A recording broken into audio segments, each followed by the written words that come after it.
الایمان پر فاطمہ یا الہی، ایمان پر فاطمہ یا الہی، ایمان پر فاطمہ یا الہی۔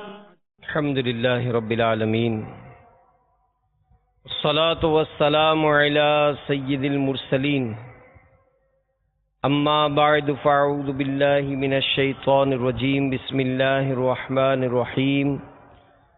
الصلاة والسلام علیک یا رسول اللہ وعلی آلک وصحابک یا حبیب اللہ۔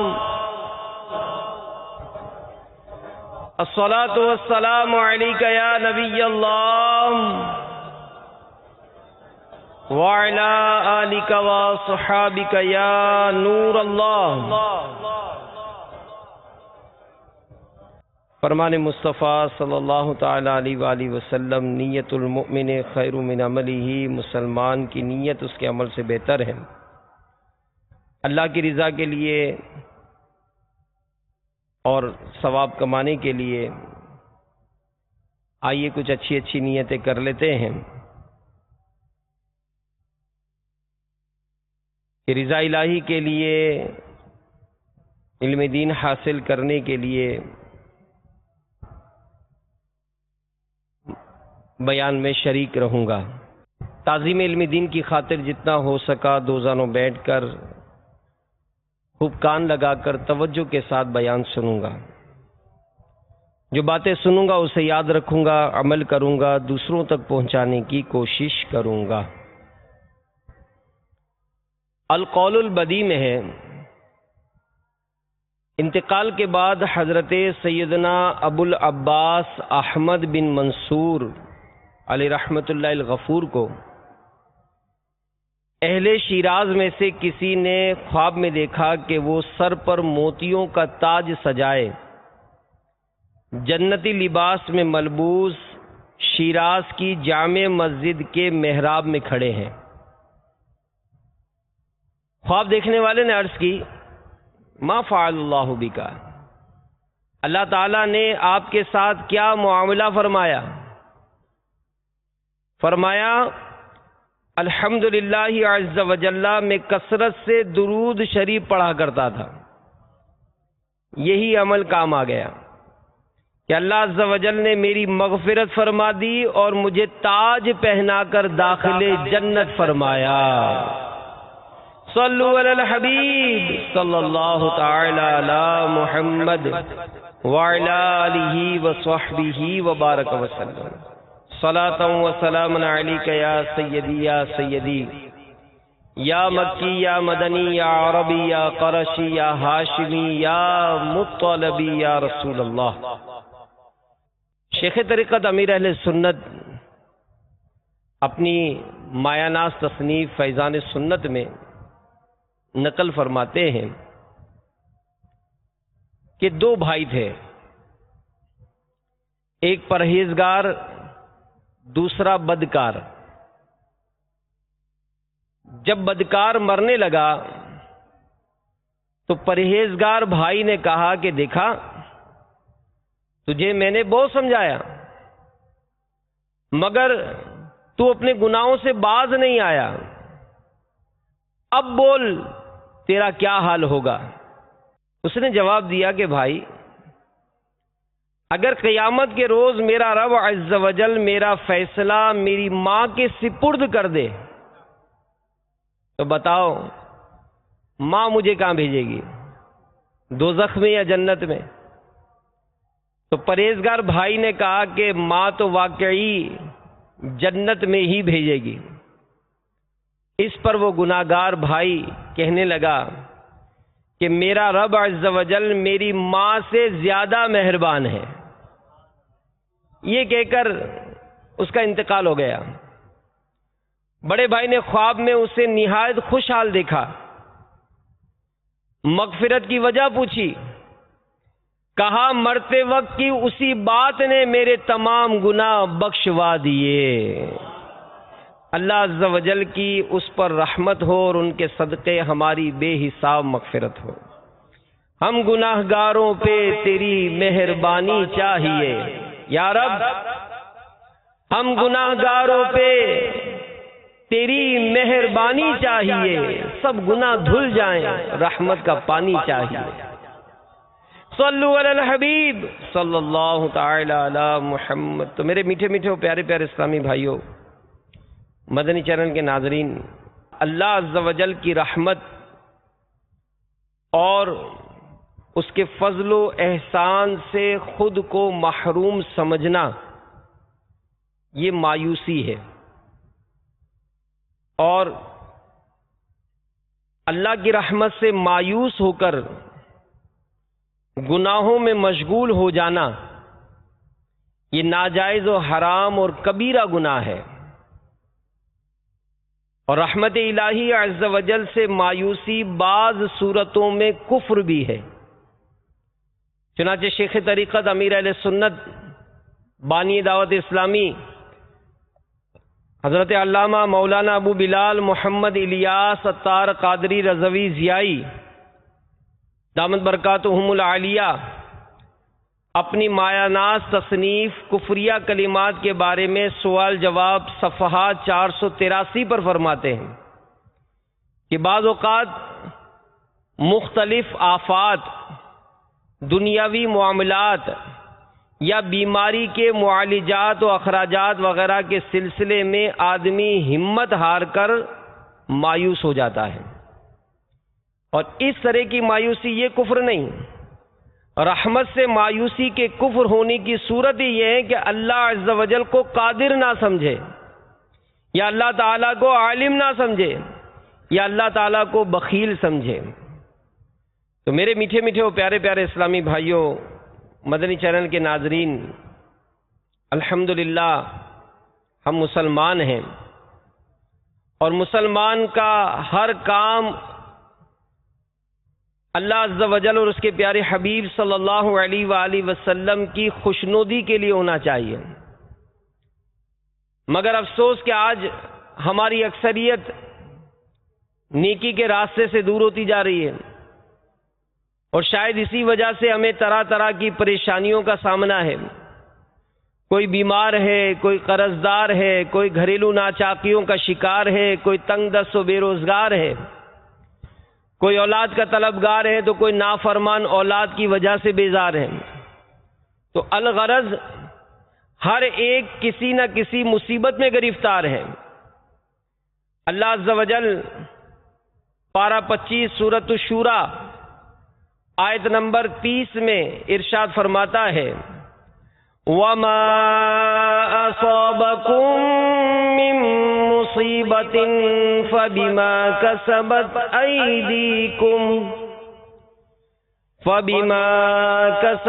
أَيْدِيكُمْ وَيَعْفُو عَن كَثِيرٍ۔ میرے آقا اعلیٰ حضرت امام اہل سنت مولانا شاہ امام احمد رضا خان علیہ رحمت الرحمن کنز الایمان شریف میں اس کا ترجمہ کچھ یوں کرتے ہیں کہ اور تمہیں جو مصیبت پہنچی وہ اس سبب سے ہے جو تمہارے ہاتھوں نے کمایا، اور بہت کچھ تو معاف فرما دیتا ہے۔ تو دنیا اور آخرت کی ہر پریشانی کا حل اللہ عز و جل اور اس کے حبیب صلی اللہ علیہ وآلہ وسلم کی فرما برداری میں منقول ہے۔ جو شخص اللہ عز و جل کا فرما بردار بن جاتا ہے تو اللہ عز و جل اس کا کارساز و مددگار بن جاتا ہے۔ تو ہم کئی حوالے ہیں، اگر کام نہیں ہے تو مایوس ہو جاتے ہیں، اچھا کام چل رہا ہے، چلتے چلتے کچھ مندہ ہو گیا تو مایوس ہو جاتے ہیں۔ کھیتی باڑی کی بیج بو دیے، بارش نہیں ہو رہی تو مایوس ہو گئے۔ اچھا بارش ہو گئی، زیادہ ہو گئی، یہاں تک کہ سیلاب ہو گیا، نقصانات ہو گئے، تو اب نقصان ہوئے تو مایوسی کا شکار کہ جناب یہ کیسے ہوگا۔ اولاد نہیں ہے تو مایوسی کا شکار کہ اولاد نہیں ہے۔ اچھا اولاد ہو گئی تو اب جناب وہ بیمار ہو گئی، اس کے علاج معالجے کے رقم نہیں ہے تو کچھ مایوسی کا شکار، اولاد بڑی ہو گئی، بڑی ہو کر نافرمان ہو گئی تو پھر مایوسی کا شکار، اولاد جوان ہو گئی تو جناب اس کے رشتے نہیں آ رہے تو مایوسی کا شکار۔ تو ہم اگر اپنے تمام معاملات پر غور و فکر کریں تو کئی ایسی معاملات ہوتے ہیں کہ جس میں ہم کو شیطان یہ مایوسی میں مبتلا کرتا ہے۔ اب جیسے بعض گناہوں میں مبتلا ہو جاتے ہیں، ایسے دوست اختیار کر لیتے ہیں جو شرابی ہوتے ہیں، وہ بھی شرابی بن جاتے ہیں۔ دوست جوا کھیلتے ہیں، دوستوں کی نحوست کے سبب سے جوا کھیلنا شروع کر دیتا ہے۔ دوست بدکاریوں کے اڈے پہ جاتے ہیں، یہ بھی ان کے ساتھ کھڑا ہوا جناب جلنا شروع کر دیا۔ اب جب اپنی زندگی پر نظر کرتے ہیں کہ جناب اتنی میری زندگی ہو گئی، میں نے شراب پی، میں نے چرس پیا، میں نے ہیروئن پی، میں نے طرح طرح کے جرم کیے، اب اس قدر گناہوں کا انبار لے کر میں دنیا سے جاؤں گا تو میری مغفرت کیسے ہوگی؟ تو ایسے موقع پر شیطان مایوسی دلاتا ہے کہ جناب میں تو بہت گناہ گار ہوں، یہ تو رمضان کا مہینہ آیا تو رمضان کا مہینہ آیا، اس رمضان کے مہینے میں میں نے نماز نہیں پڑھی، اس رمضان کے مہینے میں بھی میں نے روزے نہیں رکھے، اس رمضان کے مہینے میں بھی میں نے تلاوت قرآن نہیں کیا۔ تو اے میرے میٹھے میٹھے پیارے پیارے اسلامی بھائیوں، اللہ کی رحمت سے مایوس نہ ہو۔ جی ہاں، قرآن پاک میں اللہ تبارک و تعالی کیا ارشاد فرماتا ہے؟ پارہ 12 سورۃ الزمر کی آیت نمبر 53 میں خدا رحمان عز و جل ارشاد فرماتا ہے، قل یا عبادی الذین اسرفوا علی انفسهم لا تقنطوا من رحمت اللہ ان اللہ یغفر الذنوب جمیعا انہ هو الغفور الرحیم۔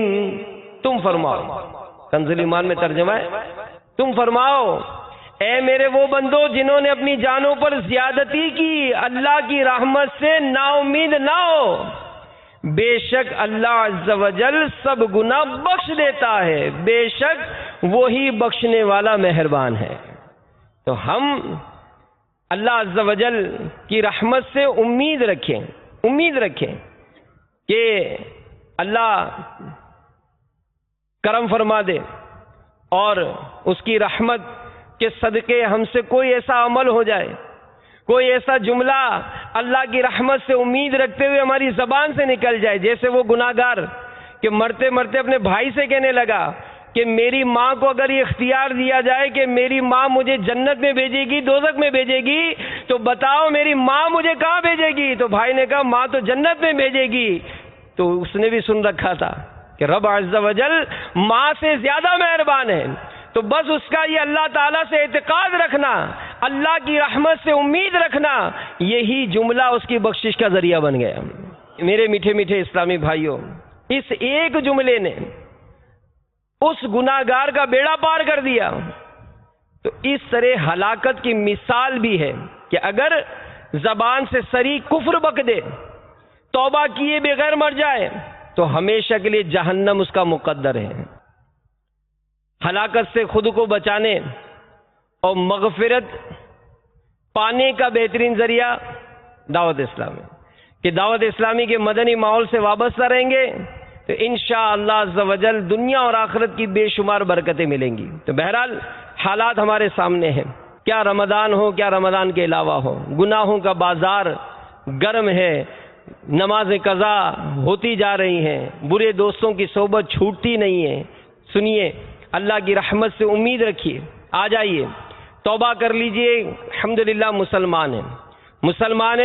مسلمان اپنی زندگی اللہ عز و جل کے احکام اور اس کے پیارے حبیب صلی اللہ علیہ وسلم کے ارشادات کے مطابق ہی گزارے گا۔ اس کی لمٹ ہے، اس کی باؤنڈری ہے، وہ اپنی باؤنڈری میں ہی اپنی زندگی گزارے گا۔ وہ آزاد نہیں ہے، اس پر پابندیاں ہیں کہ نماز پڑھنی ہے، روزے رکھنے، مال ملا زکوٰۃ دینی ہے، صاحب استطاعت ہوا جناب حج کرنا ہے، جو اس پر احکامات ہیں اس پر عمل کرنا ہے، اور پھر اللہ کی رحمت سے امید رکھے۔ اگر بتقاضۂ بشریت گناہ سرزد ہوئے اللہ بخشنے والا مہربان ہے۔ بنی اسرائیل کا ایک شخص جس نے 99 قتل کیے تھے، ایک راہب کے پاس پہنچا اور پوچھا کہ کیا میرے جیسے مجرم کے لیے توبہ کی گنجائش ہے؟ تو راہب نے اسے مایوس کر دیا، تو اس نے راہب کو بھی قتل کر دیا۔ پھر نادم ہوا، توبہ کا طریقہ لوگوں سے پوچھتا پھرتا رہا۔ کسی نے کہا کہ فلاں قصبے میں چلے جاؤ، وہاں اللہ عز و جل کا ایک ولی ہے جو تمہاری رہنمائی کرے گا۔ چنانچہ وہ اس کی طرف چل دیا، مگر راستے میں بیمار ہو گیا۔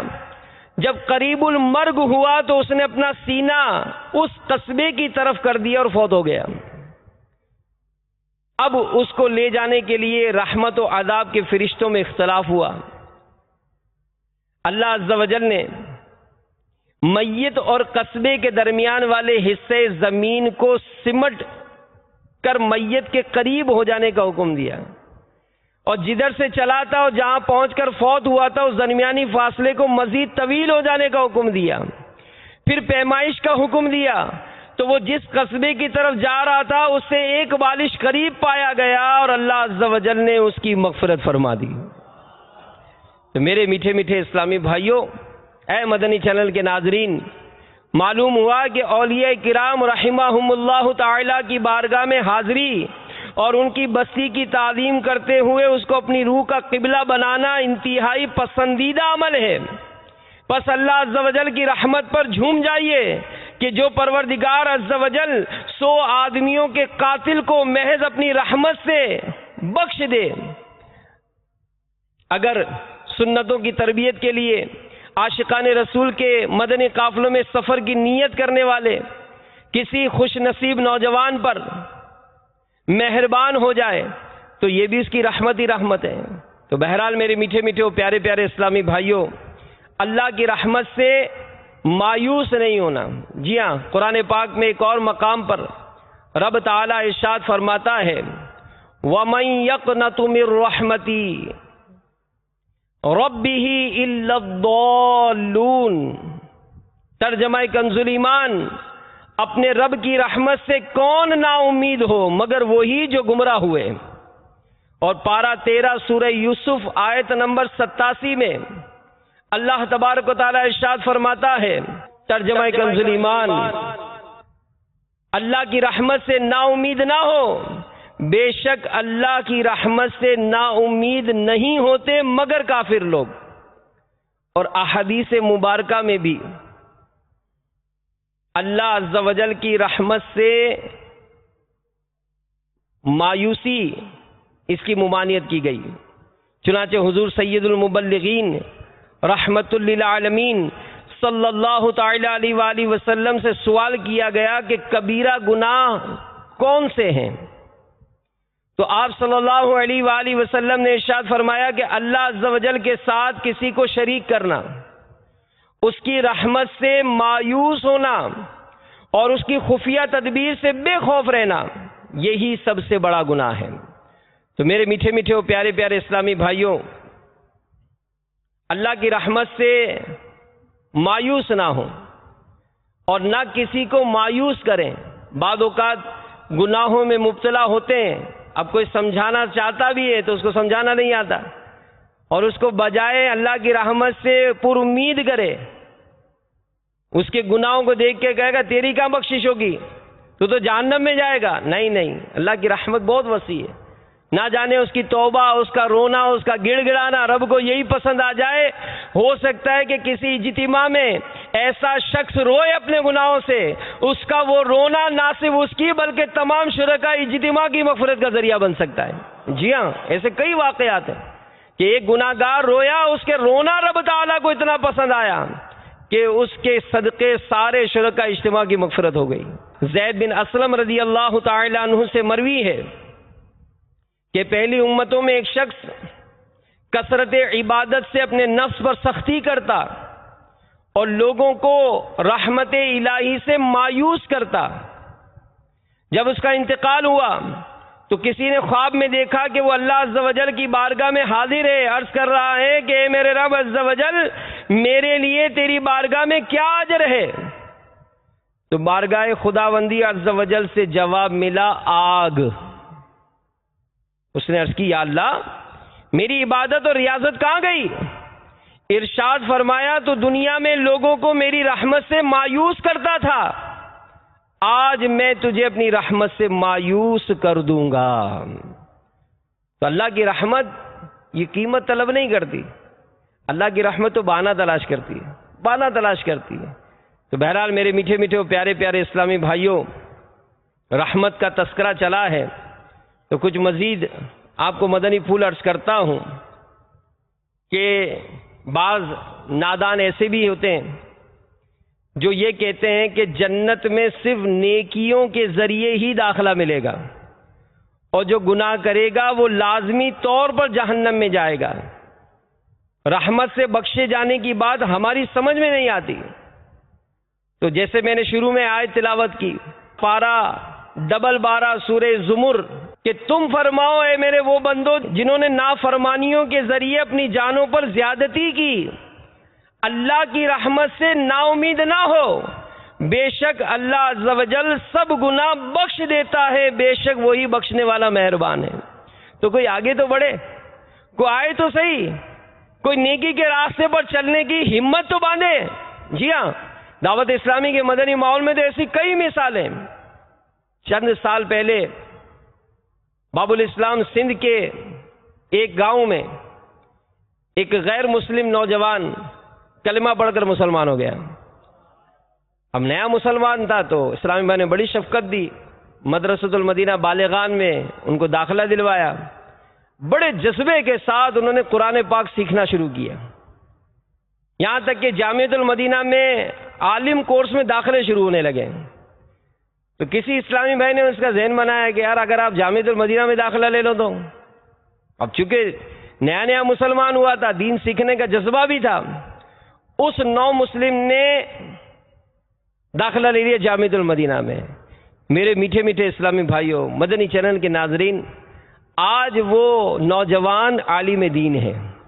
جی ہاں، درس نظامی مکمل ہو چکا، وہ عالم دین ہے۔ رب کی رحمت دیکھیے کہ کل تک وہ غیر مسلم تھا، مسجد میں آنے کی ہی اجازت نہیں تھی، اور آج اللہ کی رحمت سے ممبر رسول پر کھڑا ہو کے خطبہ دیتا ہے۔ بلکہ یہاں تک میں نے سنا کہ وہ جامعۃ المدینہ کے استاد بن چکے ہیں، وہ درس نظامی پڑھاتے ہیں۔ تو آج اگر اپنی کوئی گناہوں پر نادم ہو کر اپنی سابقہ زندگی کا تھوڑا سا جائزہ لے کہ میں آیا کس مقصد کے لیے تھا، اس دنیا میں مجھے بھیجا کیوں گیا تھا؟ ارے میں تو رب کی عبادت کے لیے بھیجا گیا تھا، میں رب کی فرما برداری کے لیے بھیجا گیا تھا، میں ایسے اعمال کرنے کے لیے بھیجا گیا تھا جس سے مجھے جنت ملتی۔ لیکن کیا ہوا؟ مجھے برے دوست مل گئے، میں بری صحبت مل گئی، میں نے اپنی زندگی برباد کر دی۔ اے میرے رب عز و جل، میں تیری بارگاہ میں توبہ کرتا ہوں، رجوع کرتا ہوں، اور آگے بڑھے۔ کیا معلوم آنے والے سالوں میں یہی توبہ کرنے والا عالم دین بن جائے، یہی توبہ کرنے والا حافظ قرآن بن جائے۔ جی ہاں، دعوت اسلامی جیلوں میں کام کرتی ہے۔ ایسے کئی واقعات ہیں کہ جیلوں میں قیدیوں کو امامت کورس کرائے گئے، مدرس کورس کرائے گئے، انہوں نے قید کے دوران امامت کورس کیا، رہائی ملنے کے بعد مسجد کے امام بن گئے۔ یہ مدنی انقلاب ہے۔ تو ہم اپنے بارے میں بھی تو غور کر سکتے ہیں کہ مجھے آج نماز پڑھنا نہیں آتی، لیکن کیا ایسی صورت نہیں بن سکتی کہ کل میں ہی نماز سکھانے والا بن جاؤں؟ آج مجھے قرآن پڑھنا نہیں آتا، لیکن کیا ایسا نہیں ہو سکتا کہ رب کی رحمت مجھ پر ایسی ہو جائے کہ میں قرآن پڑھانے والا بن جاؤں؟ آج مجھے دین کا علم نہیں آتا، میں نے بڑی بڑی ڈگریاں لے لی، ڈاکٹر بن گیا، انجینئر بن گیا، بہت کچھ میں نے علوم و فنون دنیاوی حاصل کی، افسوس مجھے دین کا علم نہیں آتا۔ آگے بڑھیے، ہمت کیجیے۔ جی ہاں، دعوت اسلامی کے مختلف شعبہ جات میں اب تو داخلے ہو رہے ہیں، جامعۃ المدینہ میں داخلے ہو رہے ہیں۔ آپ کو عالم بننا ہے، جامعہ میں داخلہ لے لیجئے۔ آپ کو مدرسہ پڑھانے کا جذبہ ہے، قرآن پڑھانے کا جذبہ ہے، مدرس کورس کر لیجئے۔ آپ کسی مسجد کے امام بننا چاہتے ہیں، آپ کو امامت کے مسائل سیکھنے کا شوق ہے، آئیے آپ کو امامت کورس کرا دیتے ہیں۔ نہیں، آپ کو اپنی نمازیں درست کرنی ہے، آئیے آپ کو نماز کورس کرا دیتے ہیں۔ دعوت اسلامی ہر طرح سے آپ کے ساتھ ہے، آپ ہمت تو کیجئے۔ آپ کہیں گے میری عمر تو جناب 90 سال ہے، میری عمر 80 سال ہے، میری عمر 70 سال ہے۔ الحمدللہ میں ایسے بزرگوں کو جانتا ہوں، چند 2-3 سال پہلے نگران شورا نے ترغیب دلائی تھی ایک مشورے میں درس نظامی کرنے کی. تو اس مشورے میں 65-70 سال کے 2 بزرگ بھی تھے, عمریں یہی تھی, سفید داڑھی تھی بالکل. وہ کھڑے ہو گئے کہ ہم جامعہ میں داخلہ لیں گے. تو شروع کے درجوں میں بھی حاضر ہوا تھا. اب یقین مانے اس کے بعد میں نے 2 سال کے بعد دیکھا تو الحمدللہ وہ بزرگ اب بھی درس نظامی پڑھ رہے ہیں. جذبہ ہے, اللہ کی رحمت ہو گئی کہ وہ عالم دین بن رہے ہیں. تو ہم اپنی زندگی پر غور تو کریں, آئیں تو صحیح, ہمت تو باندھیں, کچھ اپنے قدم بڑھائیں تو صحیح. اس دنیا کی محبت کی جو زنجیریں ہماری پیروں میں ہاتھوں میں ڈلی ہوئی ہیں اس کو توڑیں تو صحیح. کیا معلوم اللہ کے دین کی کوئی بڑی خدمت ہمارے ہاتھوں لکھی ہو, ہمارے دین کی کوئی خدمت ہمارے ہاتھ میں لکھی ہو, کوئی اللہ کا گھر تعمیر ہونا ہمارے نصیب میں لکھا ہو, کوئی مدرسہ بنانا ہمارے نصیب میں لکھا ہو, کوئی دنیا کے کسی ملک میں جا کر پرچم اسلام کو اونچا کرنا ہمارے نصیب میں لکھا ہو.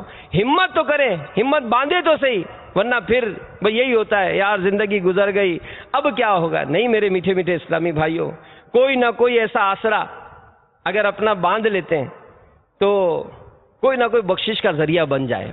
روض الریاحین میں ہے, شیخ ابو بکر شبلی رحمت اللہ تعالی علیہ فرماتے ہیں کہ میں ایک قافلے کے ساتھ ملک شام جا رہا تھا, تو راستے میں ڈاکوؤں کی جماعت نے ہمیں لوٹ لیا, سارا مال و اسباب اپنے سردار کے سامنے ڈھیر کر دیا.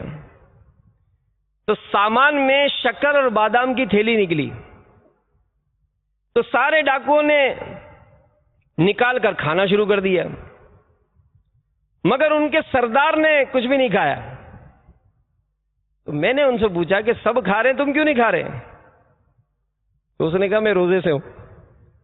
ڈاکوؤں کا سردار کہنے لگا میں روزے سے ہوں. تو ابو بکر شبلی فرماتے ہیں کہ میں نے حیرت سے پوچھا کہ تم عجیب آدمی ہو, لوٹ مار بھی کرتے ہو, روزے بھی رکھتے ہو.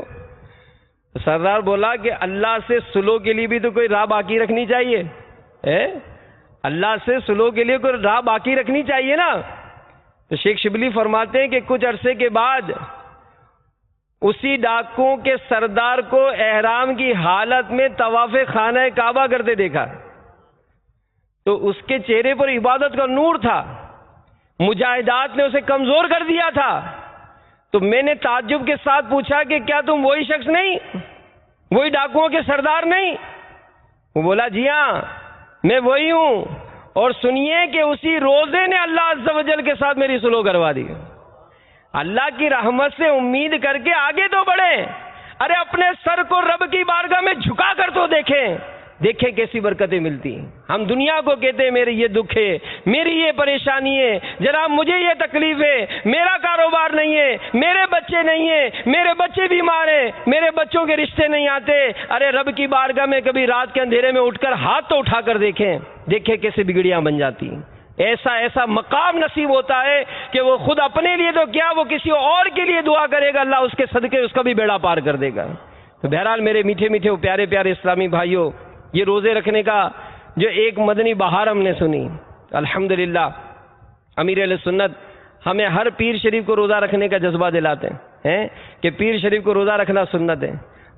رمضان, یاد رمضان بھی ہے اس میں. جی ہاں, روزہ رکھیں گے تو رمضان کی یاد رہے گی نا. تو کم سے کم ہفتے میں 1 دن روزہ ہو, کوئی ایسے مانع شرعی نہ ہو تو روزہ ضرور رکھنی چاہیے. پھر اسی طرح کیمیائے سعادت میں شیخ کتانی فرماتے ہیں کہ میں نے سیدنا جنید بغدادی علیہ رحمت اللہ الہادی کو بعد وفات خواب میں دیکھ کر پوچھا ما فعل اللہ بکا, اللہ عز و جل نے آپ کے ساتھ کیا معاملہ فرمایا؟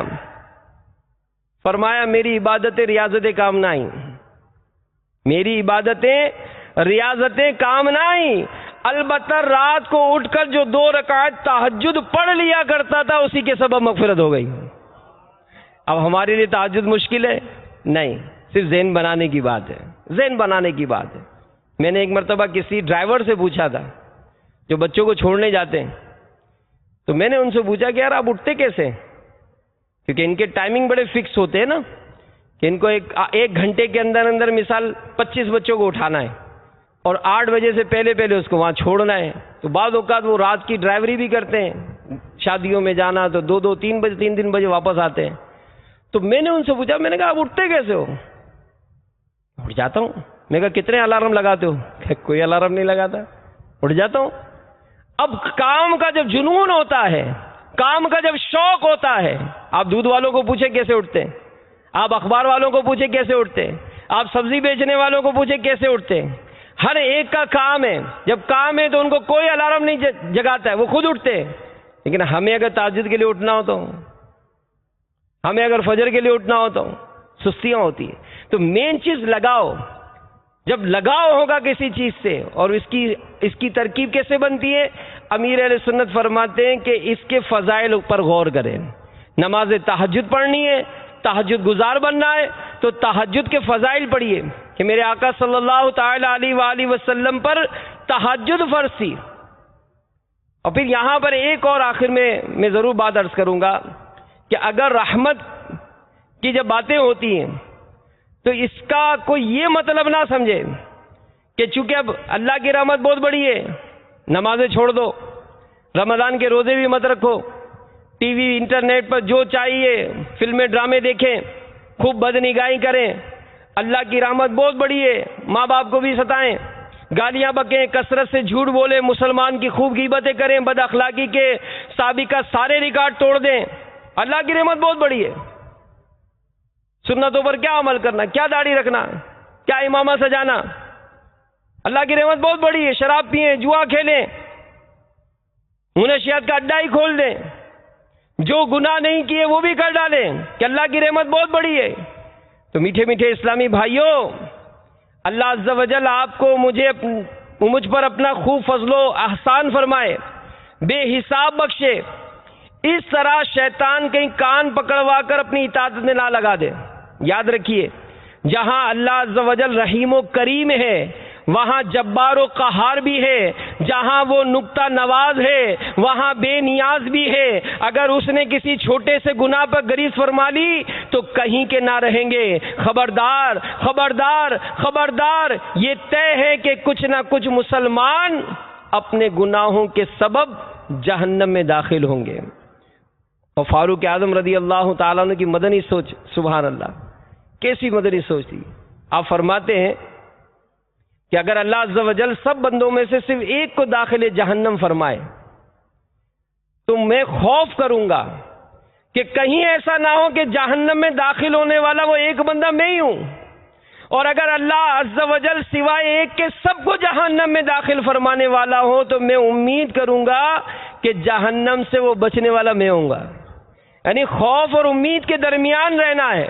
اس کی مثال امیر اہل سنت فرماتے ہیں کہ اگر بہت بڑا مجمع ہو، 1000 اسلامی بھائی بیٹھے ہیں، اب کسی نے پسٹل نکال لیا اور کہا کہ میرے پاس اس پسٹل میں ایک گولی ہے، بس مجمع میں چلاتا ہوں، ایک کو ہی لگے گی نا، تو کیا خیال ہے 999 سکون میں ہوں گے کہ گولی تو ایک کو لگے گی؟ نہیں، سارے ڈریں گے کہ کہیں نہ یار یہ گولی مجھے نہ لگ جائے۔